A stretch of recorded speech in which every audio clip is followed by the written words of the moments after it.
Everyone, welcome to our program on Kardec Radio live stream on Facebook page. Also, we are live on Kardec Radio itself. Again, remember on Kardec Radio, you can get Spiritist programs 24 hours a day on your Android or your Apple device. Just go into the PlayStation or the Apple app, right, and look up Kardec, K-A-R. Let me actually bring up Alan Kardec. There you go. Kardec Radio, Kardec. This is his spirits book I have right up on the screen. This is where it all started from in the 1850s. Alan Kardec, who was actually his pen name, talked to many spirits through many mediums. He asked the same question. That's his theories of 1,019 questions to spirits. He used the same questions for different mediums to make sure he wasn't just talking to one spirit, trying to fool them. I mean, it happens. You've read a lot of books for people channeling spirits, I'm sure, but you never know. He wanted to make sure that he got really from the high spirits. And of course, he found out, yes, he did. It was all foreshadowed for us in the New Testament when Jesus said, I will send you a consoler, the Spirit of Truth. And the Spirit of Truth organized all the spirits talking to the different mediums, to Allan Kardec. And this is what we got in this spirits book. Hello, Juarez Jr. Good evening. So if you want to start anywhere, start with this book. You can get it on PDF. You can go to my website, nwspiritism.com. You click on his picture. It will take you to the EDICI bookstore. Hello to you, Matthew. Oh, and I also want to tell everybody we are on every Sunday, 7 p.m. Eastern Time, 4 p.m. Pacific, all time zones in between and around the world. So please come on. I will also post these to YouTube and my BitChute channels afterwards, after we're done. You can please subscribe to either one. I would recommend BitChute. And then you can also please share this video and click the bell on YouTube if you want to be notified, since YouTube doesn't notify anybody anymore of almost anything. So what are we talking about tonight? Now, I think today is pretty exciting, and I'll tell you why. In my book, The Case for Reincarnation, I talk about everything you need about reincarnation. Now, it's just not me. What I do is I take from this Allan Kardec, I take from Chico Xavier, Divaldo Franco, Ivan Pereira, any medium, any spiritist medium, and I try to bring everything they've ever said in English. I haven't read all the books in Portuguese. And I try to bring that in what was said about reincarnation. And tonight, we're going to talk about something that is the whole process of how reincarnation improves us. And this is, I think to me, is one of the most interesting things, because, there's so many spiritist writers talk about, how you should be and your spirit, how you prepare yourself. And I talk about that too. But I'm also really like to get into the process, the deep process. So let's start. What is the process to turn our raw souls, our primitive souls, into productive spirits? Because I have news for you right now. We're not productive spirits. We are like kids in the classroom, students who, you wouldn't even really pay us minimum wage to do anything, because we don't know what we're doing yet. We're not civilized. So how are we molded, scolded, cajoled into conformance while retaining our personal identity? Well, God waits patiently for his natural laws to perform their magic. We are actually strapped in for a ride that never stops and provides twists, turns, and enough G-force to transform us into intelligent and useful members of the community of God's children. Now, if right now you don't believe in God, then examining the process to hatch new spirits, quasi-civilize them, and train them over eons and eons, and patiently keep circulating them through the reincarnatory process until they become a pure spirit, ready to follow the doctrine of Spiritism with the land, should convince you that a higher intelligence is at work in the universe. How does the spirit realm turn out intelligent and productive spirits who are responsible for guiding planets like ours to a better sphere. By the way, the fact that I am neither intelligent nor industrious hasn't stopped me from writing, right? Is for me proof that I am here on Earth for a reason. So let's talk about the negative part, right? Let's start with a thought experience. Let's how we should not create the process of improvement. So suppose you are the leader of a large corporation and wish to have the perfect workforce. How would you go about creating the people to be able to perform all the required functions, from janitor to accountant to manager? Keep in mind that you must perform every one of them with dedication for your corporation. In fact, even more than being dedicated, you must have every fiber committed to your cause. For added effect, you are also omnipotent and can do anything you please. Here are some possibilities. You find a perfect model, you clone that, and you destroy the rest. This is, in a nutshell, is how our modern day manufacturing works for goods produced by the large. It functions pretty well as long as close attention is paid to quality. The downside is that, as we detect in nature, a colony of exact or near exact copies are prone to extinction. One catastrophic event, a rogue virus, for example, would topple over the edifice, since all the parts are equal and there are no reinforcing pillars to hold steady against a once-in-a-lifetime or millennia occurrence. Well, what's another option? Well, we rigorously train and indoctrinate your workforce. And when a defective model is spotted, you eliminate it, right? This is a model of how many dictatorships and communist states attempt to control their citizens. Cuba, if you're that square peg in a round hole, you're off to prison. Stalin killed millions. Mao, communist China, killed tens of millions, right? So in North Korea now, if you're not with the program, you are eliminated. So unfortunately, for those harried executives in charge, the constant use of resources to discover malfunctioning people is a heavy price to pay and has the effect of demoralizing the rest, since the constant images of fellow workers disappearing seems, for some reason, to have a negative influence on the others. I mean, we had data from, I forgot the percentage, but the percentage of Stasi in East Germany of people watching other people was just an enormous, inefficient process. But you have to do that if you're a dictatorship. So, what's another option? Option 3, create a group of learning automatons who are genetically and intellectually diverse. Wherefore, each, depending on its environmental status, attains varied levels of capabilities while simultaneously weeding itself out and maintaining a positive attitude. But, and this is a big but, all would have to be absolutely dedicated and faithful to your corporation. What would be the rules to create such a force? Well, I would postulate that all must grow their capabilities via training and attain the required certificates to demonstrate their readiness for the job. Second, for those who are failing or even actually attempting to divert the productivity of others, you isolate them and you have to have them retrained. Third, you create a learning process whereby each absorbs all that is required while retaining individual characteristics that are not damaging to others in the group and instead reinforce the group's positive behavior. Now, wouldn't any modern corporation or government organization love to possess the capabilities listed above?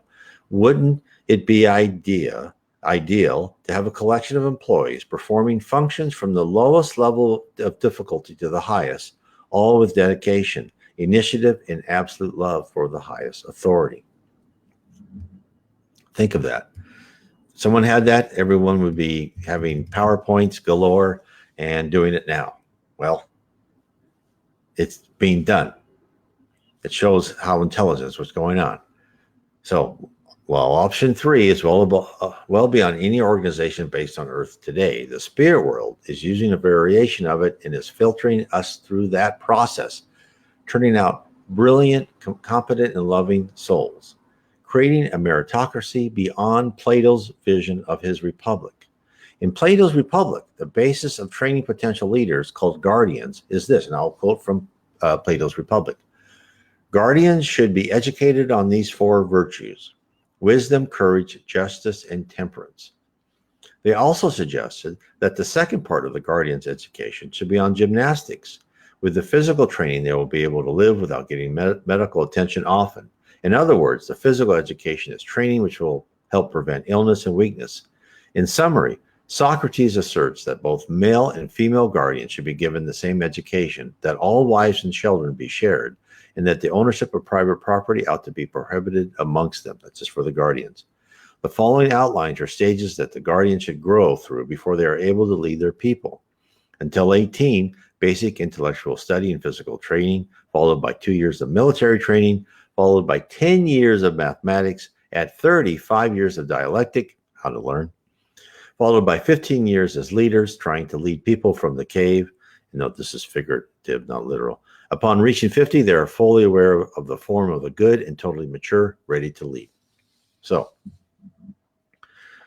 now Socrates, who was the herald to the doctrine of Jesus, was influenced by his remembrances and communication with the spirit world. He's, after all, one of the ministers of Jesus, and he's actually coming back.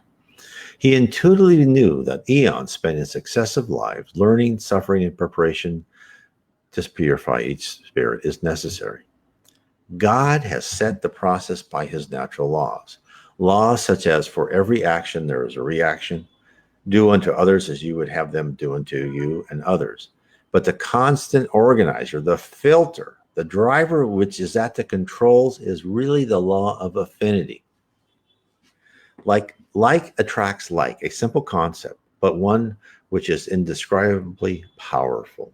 For all who reach the various spiritual levels are tied to that law. The law of affinity groups the dedicated and loving together, as well as the corrupt and rebellious.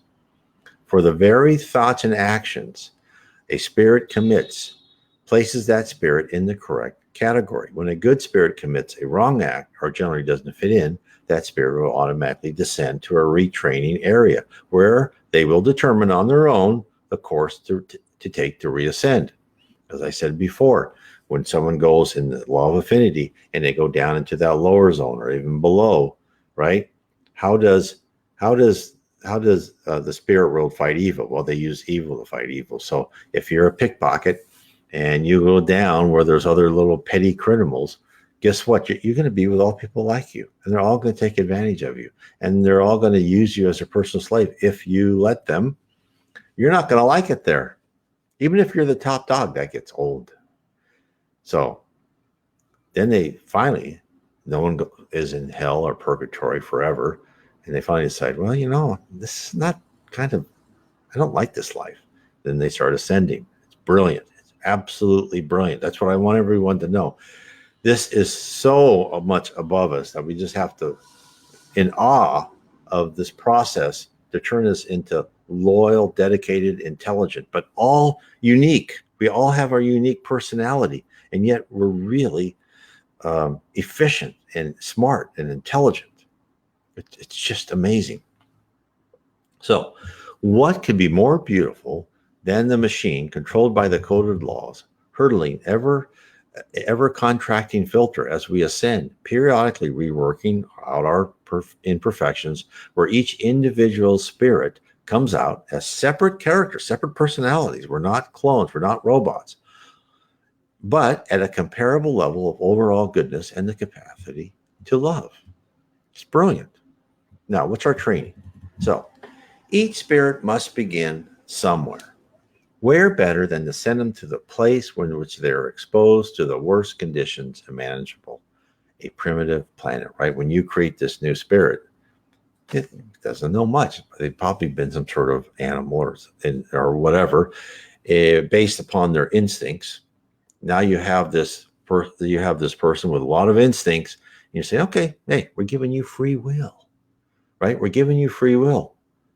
Now, let's see what you do with it. So imagine as a young child landing in the midst of a tribe of headhunters. You would learn the most basic of survival skills, while also schooled in the rudimentary social abilities to function as a team member. Pain would instruct you about the results of putting your hand in a fire, killing others without a good backup plan to escape, and other valuable lessons, right? Training to love your neighbor is absolutely minimal at this junction. At some point in time, in the early adolescence of your spirithood, you graduate to a semi-organized civilization. Written laws and informal codes of conduct assist you in controlling your basic instincts. The beauty of this period is the patience in which we are conducted through this phase. As we are moved forward and sometimes backward, we may spend time in the lower regions where other bad spirits, as I said before, subject us to what we did to others on earth, thereby indelibly absorbing the basic lesson of the Golden Rule. Upon exiting the lower realms, the lesson is reinforced by a life marked by suffering at critical milestones. Again, the tool that always works to focus our thoughts, pain, transforms our attitude, and so upon leaving the body, our paraspirit has realized new and valuable lessons in our spirit, right? Thus setting us up nicely for the next leap forward. So, once we have conformed to the basic decencies of life and are committed while in the spirit world to follow the Spiritist doctrine once again, hopefully when you're in the spirit world, sometimes you're not quite ready for that yet. We are thrust again into life to gain multiple levels of valuable experience. So we may graduate then from a primitive planet, which the Earth used to be, into a planet of atonement, right? That's where we learn through, karma, action and reaction. We rewrite the wrongs that we've done. We learn about the wrongs we've done before. And I talk a lot about this in my book, The Problem is the Solution, right? When things happen to you, there's always a reason, mostly. Maybe a tiny, tiny fraction of a percent may be random. Some people say nothing's random. I think maybe there could be, but I'm not certain of that. So we get to a planet of atonement. We may be rich in one life, poor in another, famous for just cause, or famous for just being a passive fad. All valuable lessons. For in order to be whole, to remain calm in all environments, we must have our instincts prepared for every type of situation. Our instincts are with us during each life, guiding us along with our conscience, along our intended path to purity. So hence, there is a reason to the so many vicissitudes in our life. The bumpier the road, the more we learn that the ups and downs equal themselves out. And in the end, we are left with our sense of honor and the comforting feeling of the good that we have accomplished. All with the express purpose to filter out our propensity for materialism, selfishness, and pride. When we begin to demonstrate the first signs of real progress, we are given missions to accomplish positive influences on Earth. A test the vast majority of us fail, but as with our initial trials, we pick ourselves up, fortify our minds with greater determination, and try again. Our gentle instructors attempt to give us tasks that we are able to accomplish. But like the children that we are, our capacity to make wrong choices is breathtaking. I know mine are. And in fact, every time my wife and I we ever have, communications with the spirit world, and we read them one way and we interpret them, it's like we're always wrong. We always misinterpret. Oh, hello, Betsy. I didn't see your message till right now. So, it's just amazing that the spirit world is so far ahead of us. And then they give us things we think are terrible at the time. And we look back and we go, oh, no, I guess that was pretty good for us. And I actually learned a lot. So as I was saying, most of us fail the test, right? But as you know, with your kids, actually failure is sometimes the best thing that can happen. Sometimes you learn more from failure than you learn from success. So it's all good. I had this one guy gave me a NDE, and he said that, it was as important as it was unimportant. And this was said when he was having this life review where he came back from it. And I thought, well, what does that mean? It was as important as it was unimportant. And what I think that what they were telling him is that, take this for an instance. You are in school and you fail your Spanish test or whatever test you do. It was horrible. You failed that test, right? But in the long scheme of things, it's not important. But it was important at that point because you tasted failure and you said to yourself, no, hey, I'm going to do better next time. I'm not going to be the slacker that everyone thinks I'm at. I'm going to actually get an A in the next test. So these little things happen where we feel they are extremely important to our lives at the time, right? Because we're human. And, a week from now, to many of us, that's a long time, right? And to an immortal spirit, a week from now is nothing. I mean, literally nothing, right? Less than the blink of an eye. So that's where we have to, look at ourselves. So as we're actually given more and more stuff, we start doing things right, just like your children, amazingly, they start doing things right, start making right decisions. So eventually, even, as rookies everywhere learn, you start to become a veteran. You learn the system and you begin to be worth the effort spent for your previous training. And as we rise, our capabilities increase. The law of affinity places us among our precise set of peers. So our correct behavior will be reinforced at every turn. At each step, more blemishes are removed. There may be an infinite number of imperfections to burn out. Don't worry, the process is perfect, and all will be discovered, and plans to repair each deficiency have been drawn up and made ready for further implementation. Let me show you this one diagram, which I've shown you before.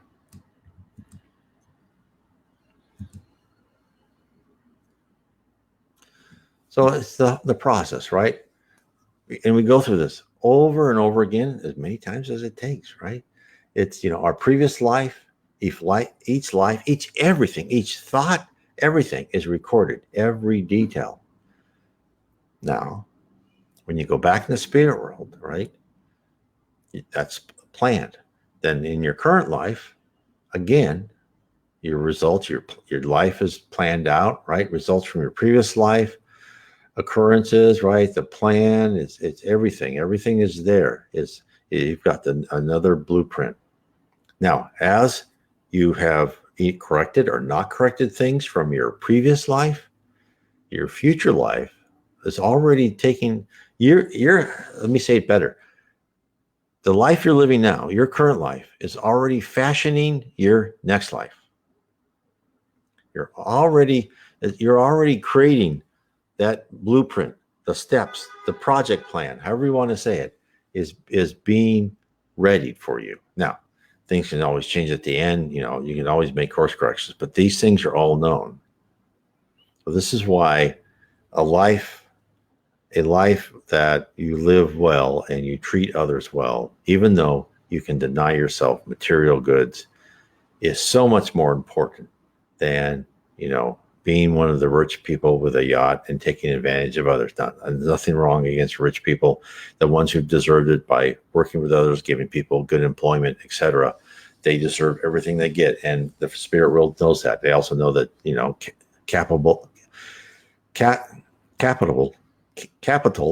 Sorry about that. Is important because that's how we do big functions and big works and help people. It's the taking advantage of people and being dishonorable about it, which is not such a great idea. So this process that we go round and round and round, and with the law of affinity, right? The law of affinity and karma and everything, and us being put in new bodies and new circumstances, this is a brilliant method to make us such a well worth spirit, make us a high angel, right? So we will, this process, we will survive, right? For we will, since we are immortal, and it's similar to turning like pig iron into steel. We don't have the luxury of going into the furnace only once, but thousands of times. It's like the forging of an ancient samurai sword, right? 10,000 strikes of the hammer on the sword against the anvil, and countless burnings into the near heat of the sun, for only pain truly transforms our soul. Sad but true. And we all know, we all wish that when we were younger, we'd learn the easy way. And we all know we had to learn the hard way in many things. Some things not, but a lot of things we did. So unfortunately, only pain makes us realize our fundamental errors. And I don't mean physical pain all the time. It's, emotional pain. makes us realize our fundamental errors and provides the motivation to unalterably change, right? Our training, our reincarnations is a form of, of legalized, punishments, right? I shouldn't say punishments, of, of course corrections, of things to help us. It's like, it's like a child thinking they're punished because they drew on the walls and they got their hand slapped or they got put in a corner, right? And they cry and they're mad and they think you're the worst parent in the world. But as a parent, you're actually doing the favor, because would you want them to go out in the world doing anything they wanted to? You would be doing a disservice to that child and to society as a whole. No different from us. So, to some people, and I know, and I get this feedback all the time. They go, well,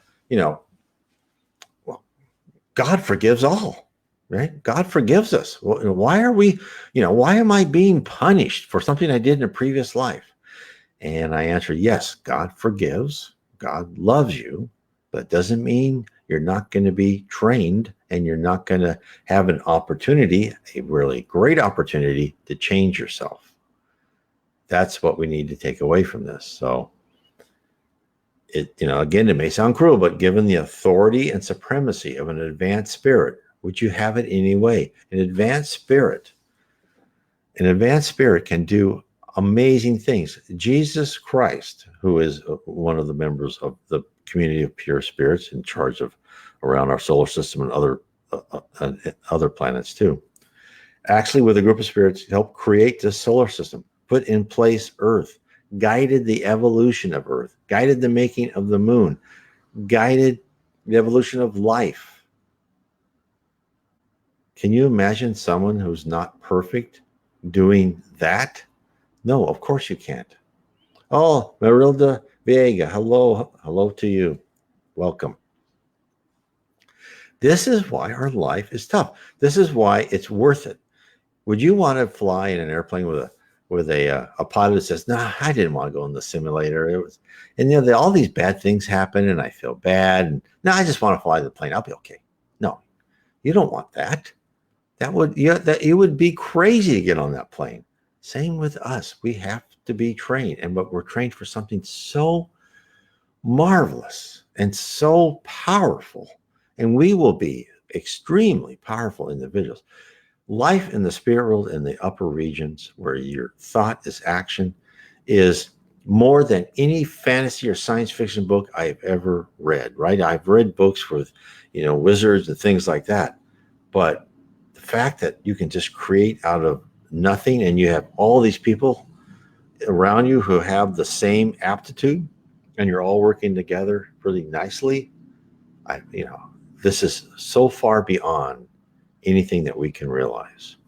So so this whole going through this process is the reason why we, yes, currently are poor vessels of imperfection, are so loved by those higher. They understand with the true empathy of walking in our shoes the difficulties that lay ahead of us in what we went through. Therefore, while we may entertain our brief periods of rebelliousness, I know I do sometimes, I think, what is all this process for?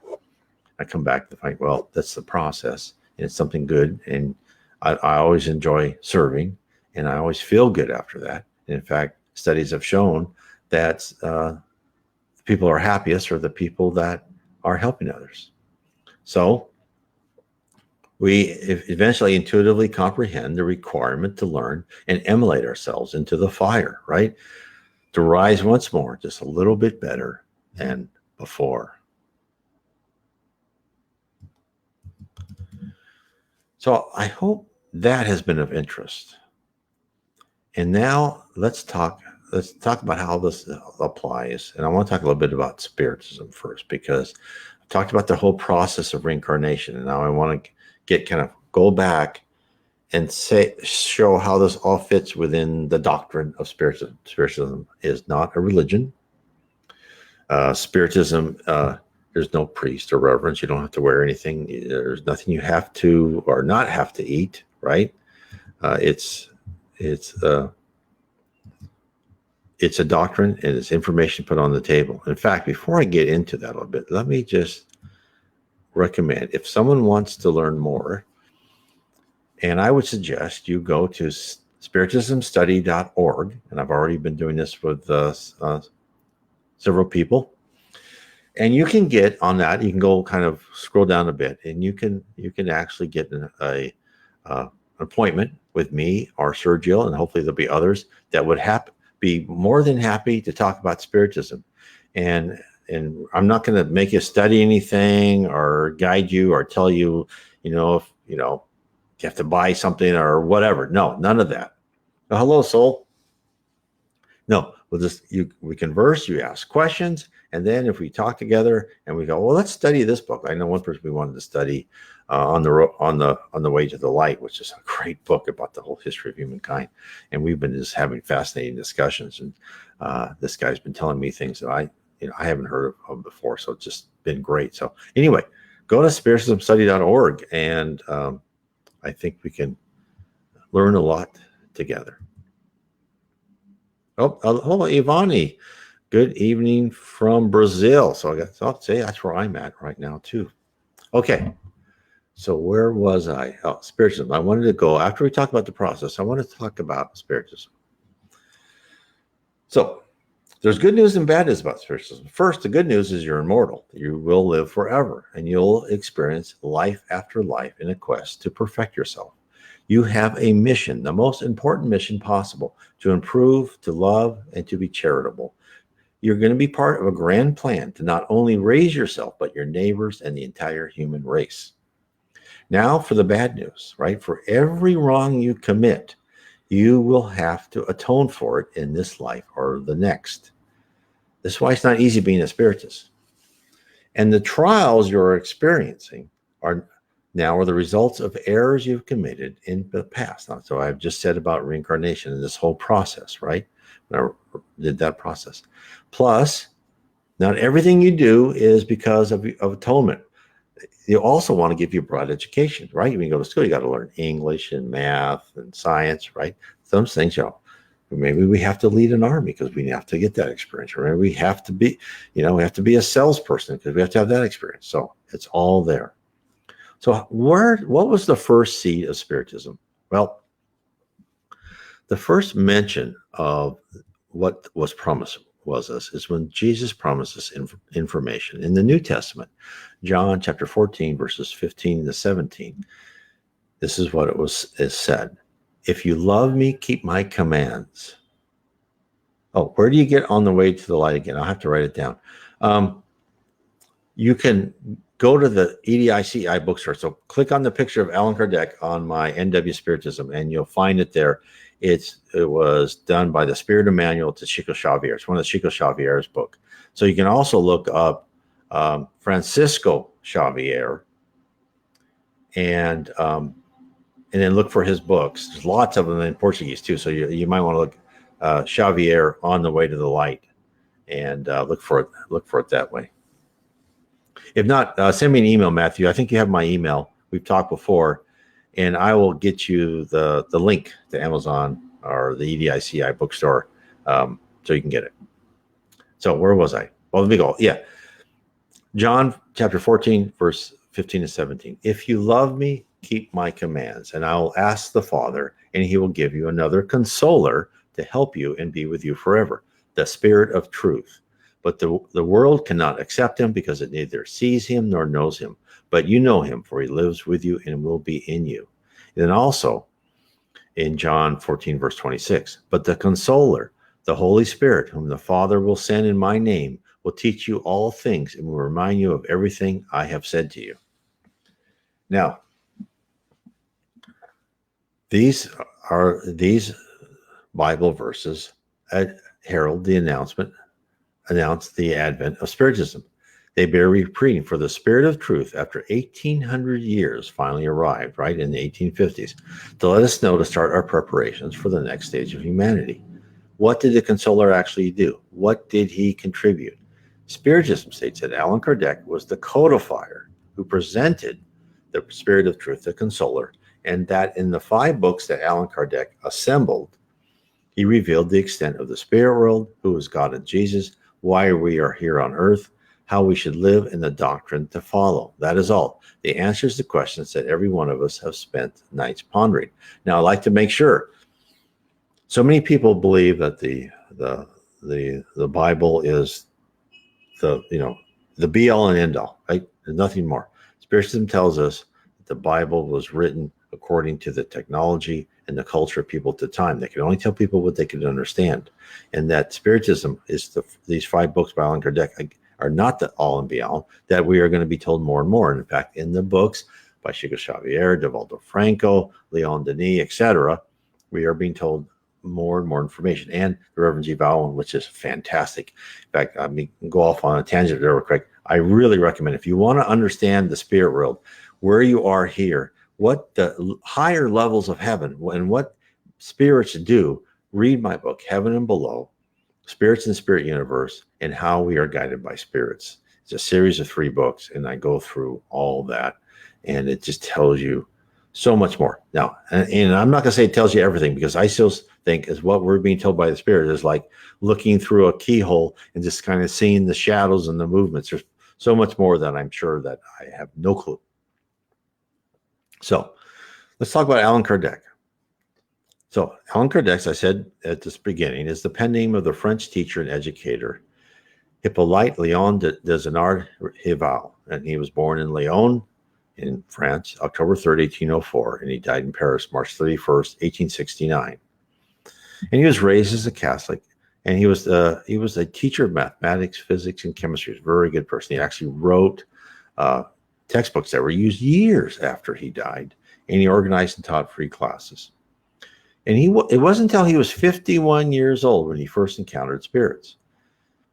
And Anna Blackwell, who translated his books into English in 1881, described his first encounters and what set him off in his journey. This is what she says. When about 1850, the phenomenon of table turning was exciting the attention of Europe and ushering in the other phenomena since known as spiritists, he quickly divined the real nature of these phenomena as evidence of the existence of an order of relationships hitherto suspected rather than known, namely those which unite the visible and invisible worlds. Foreseeing the vast importance to science and to religion of such an extension of the field of human observation, he entered at once upon a careful investigation of the new phenomena. So he wanted to know. And in fact, in Brazil, Ivani probably knows this, there's actually been a movie that was out, I think, about a month ago on his life. It probably hasn't been translated with subtitles yet. But you can get another great book, Astral City, also called No Solar, which has been translated, which is the first book by of the Andre Louis series of books. So and the movie is very good, all about Allan Kardec. So what he did then, as I said before, he said, this is amazing. And he got really interested. He was told that he was on an important mission and he had a lot of work to do.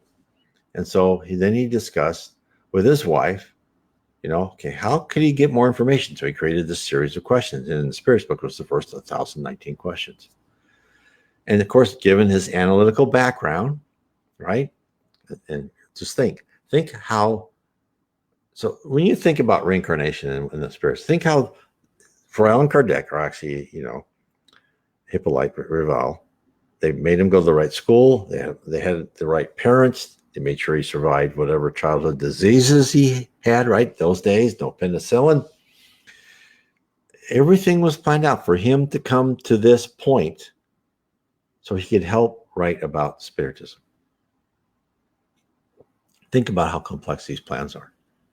So, make a long story short, he codified 5 books. The Spirits books, 1857, the Mediums book in 1861, the Gospel According to Spiritism in 1864, another great book. And of course, and if you're a medium or you're interested in communicating with spirits, you need to read the Mediums book. Heaven and Hell in 1865 and Genesis in 1868. They each dealt with separate subjects. In fact, I went and talked about Heaven and Hell. I have on Wednesday nights at the same time, at 7 p.m. Eastern, 4 p.m. Pacific, on my Facebook page, Spiritism and the Spirit World Around Us, I'm talking about these other books. And in fact, I think next Wednesday, I finished talking about heaven and hell, and those have been posted to YouTube. I'll probably talk about one of Leon Denis' books, or maybe Joanna DeAngelis's books, who is another excellent person. And Devaldo Franco is the medium that usually takes her books. So I'll try to be dealing with some other subjects, very interesting subjects about Spiritism. So I invite you to be there too, or go on YouTube and look at my videos later. So, excuse me a second.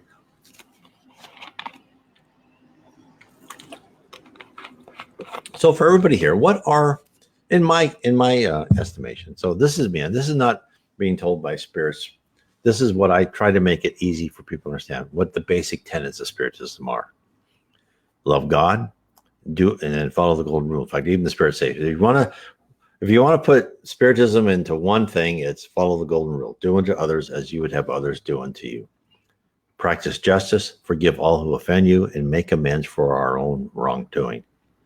And what's our basic facts of our existence? We are immortal souls.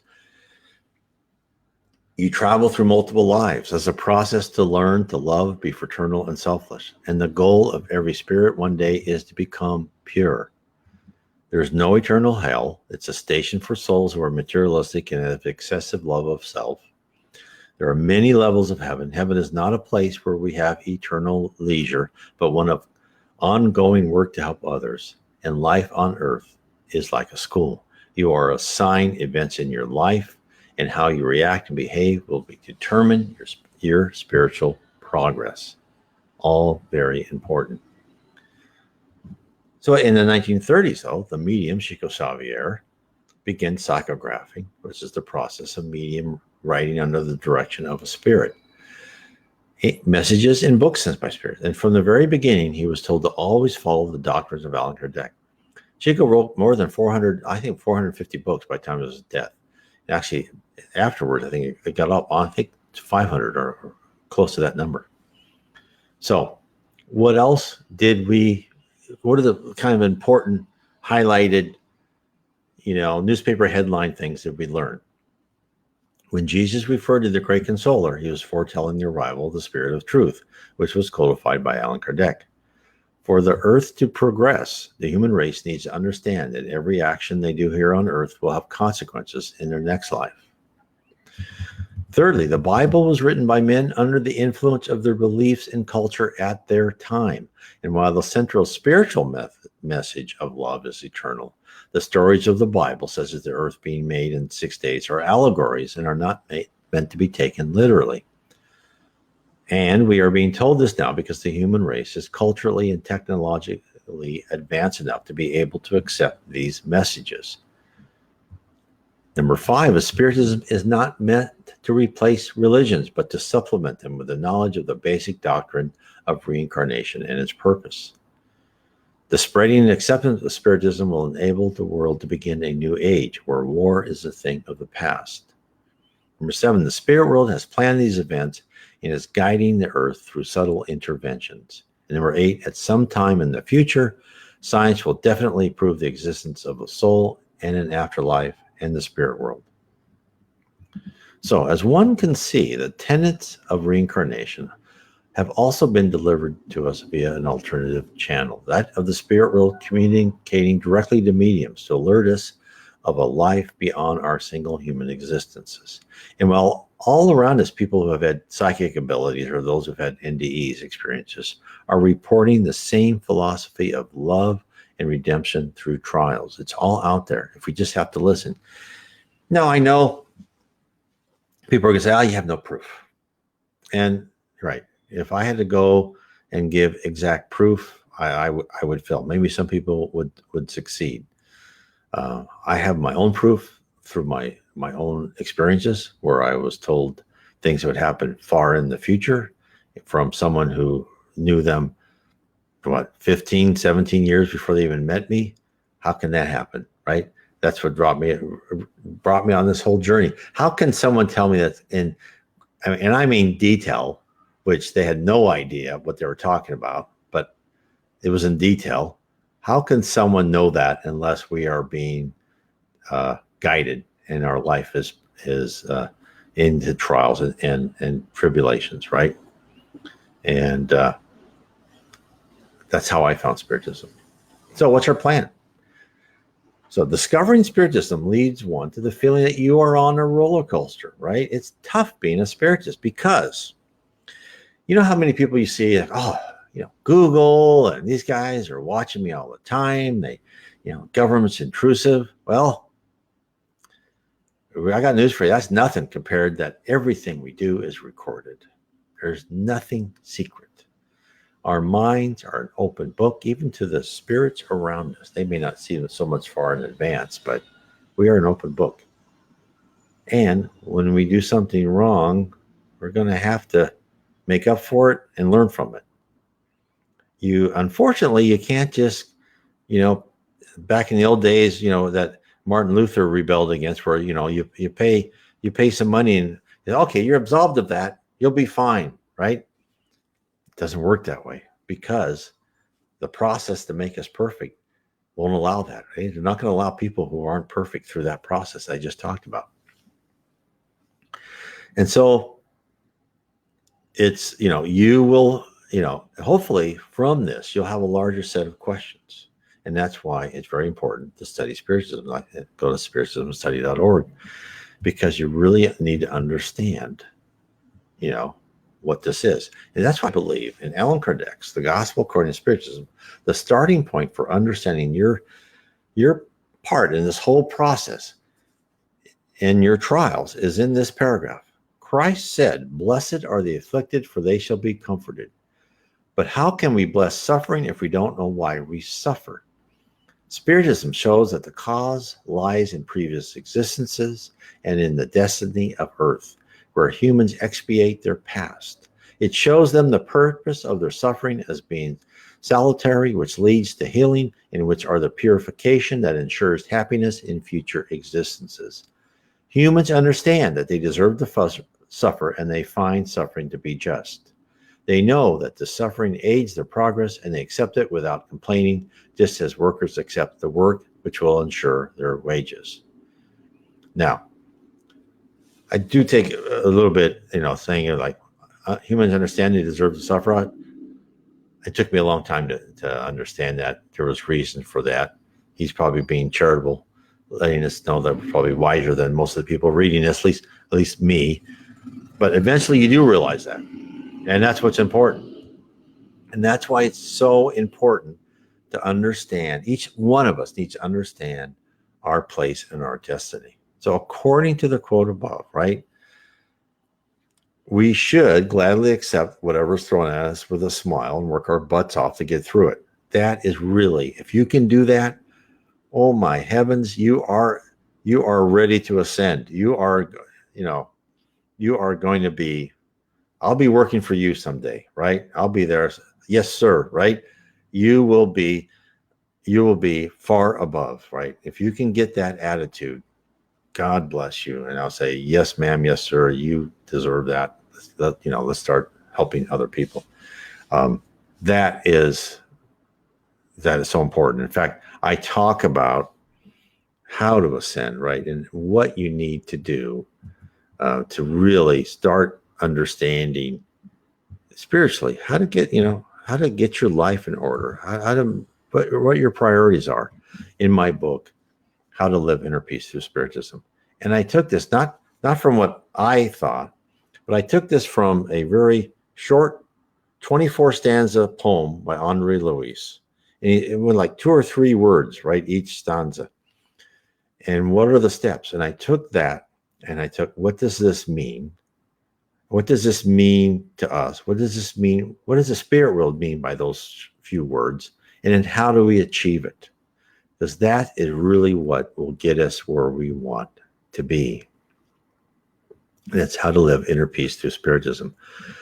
Well, in my books, Heaven and Below, and these other books, right? I'm really talking about the spirit world for you. I'm not trying to tell you how to do this or that. I'm just laying out this information. This is the spirit world. This is what you're working for. This is what you live in. And how to live, I'm saying, okay, if you want to succeed in this set of circumstances, and through your own work, create more, improve your character, get more attributes, more power in the spirit world. This is what you should do. So I hope that explains kind of my approach to this, because look, in the end, and I read this all the time, in the end, if you don't like what I'm saying, we have free will. You don't have to do anything. If you want to ignore all this, the spirit will let you ignore this as long as you want. They call it parking. You can go life after life, and you do whatever you want. They'll wait. Even when you get into heaven, you don't have to improve. You can stay at the level or walk yourself down lower. You have free will. No one's going to force you to work. No one's going to put you in a concentration camp because you're just doing nothing. They'll just let you stay at that level and say, okay, well, when you're ready, eventually you'll get bored. And what they'll do, like any good organization, they will take you and they'll show you what happens at a higher level. They'll say, this is what can happen. This is the things you can do. And then you'll motivate yourself, right? Because the spirit world wants all of us charging ahead in life as well as we are able. And after all, they want to keep the troops motivated, right? So the fact is, and there's no escaping this fact, is that even though we're paying for transgressions in our past lives, we're actually learning more and more, and we are accumulating wonderful habits, hopefully, and we're expiating whatever we did, and we're making free will choices, and we're going to be doing eventually what we desire in our life. So I hope this helps everyone get an understanding of the process, because I think this is really probably one of the most important talks I can for certain type of people who say, okay, yeah, God and religion, but why should I be good, right? Why should I do that? What's the end game? So what I'm trying to do is explain the process and explain this is what you are working towards. So you can make your own free will decision. Do you want to have that power? Do you want to be able to volatilate? Do you want to be able to move at the speed of thought? Forget the speed of light. The speed of thought's much faster. Do you want to go up and down at different levels of heaven, as because you only go from the level you are and down? But do you want to do this? Do you want to be one of the creators? You want to be a creator lord, right? Paul, in one of his medium mystics writing to a medium, said, our goal is all of us to be omnipotent, to be little demigods that we're helping create things. That is really what we're here, and that's why I wanted to explain this whole process. So if you want to learn more, go to nwspiritism.com. Look at my books. Look at the spirit books. There's a lot of books out there on spiritism. Please share this video. Please share this on Facebook, the other Facebook sites too. Go to YouTube. Subscribe to the channel on BitChute. Subscribe to the channel. I really appreciate that. When you share it on YouTube, it's really good for the algorithm. And don't hesitate. You can give me comments as I'm on these programs. I will talk to you as I've talked to other people here. And contact me. You can go on nwspiritism.com. You can do on the contact me. I get all the time. I get emails from people asking me questions. I don't mind that at all. And then, of course, you can contact me, and then we'll set up a talk. All I'm here is to help anyone I can possibly help. And believe me, it's fun. It's fun talking to people, and I like to be challenged. And I really like, when they say, well, I'm not sure about that. And I go, yeah. That's up for each of us to understand. And I'm not going to tell you, things with complete certainty. That's a lot. That's up to you, to each one of you. So I want to say God bless all of you, and God bless. Good night. And see you Wednesday on Spiritism and Spirit World Around Us, and next Sunday at the same time. God bless.